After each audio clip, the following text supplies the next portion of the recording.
తెలంగాణలో వచ్చే 5 రోజులు భారీ వర్షాలు కురిసే అవకాశం ఉందని వాతావరణ శాఖ తెలిపింది. 10 జిల్లాల్లో భారీ వర్షాలు పడే ఛాన్స్ ఉందని పేర్కొంది.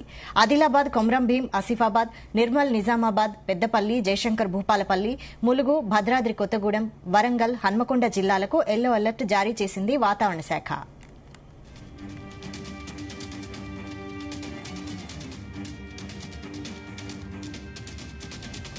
మిగతా జిల్లాల్లోనూ ఉరుములు, ఈదురుగాలులతో కూడిన మోస్తరు వర్షాలు పడే అవకాశం ఉందని వాతావరణ శాఖ అధికారులు తెలిపారు. ఇటు హైదరాబాద్లోనూ మోస్తరు వర్షాలు పడొచ్చని వెల్లడించారు. వాతావరణం మబ్బులు పట్టి ఉంటుందని పేర్కొంది వాతావరణ శాఖ. మంగళవారం పలు జిల్లాల్లో మోస్తరు వర్షం కురిసింది. ఆసిఫాబాద్, మంచిర్యాల, పెద్దపల్లి, భూపాలపల్లి, ములుగు, హన్మకొండ, వరంగల్, మహబూబాబాద్, ఖమ్మం, కొత్తగూడెం, సూర్యాపేట జిల్లాల్లో మోస్తరు వానలు పడ్డాయి.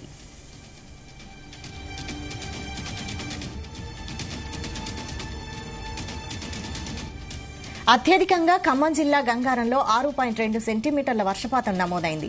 కొత్తగూడెం జిల్లా బూర్గంపాడులో 6.1, సీతారామపట్నంలో 5.3, భూపాలపల్లి జిల్లా చిట్యాలలో 4.8, మంచిర్యాల జిల్లాలో జానకాపూర్లో 4.3, ములుగు జిల్లా లక్ష్మీదేవిపేటలో 4.2, మహబూబాబాద్లో 4, ములుగు జిల్లా తాడ్వాయిలో 4 సెంటీమీటర్ల చొప్పున వర్షం కురిసింది.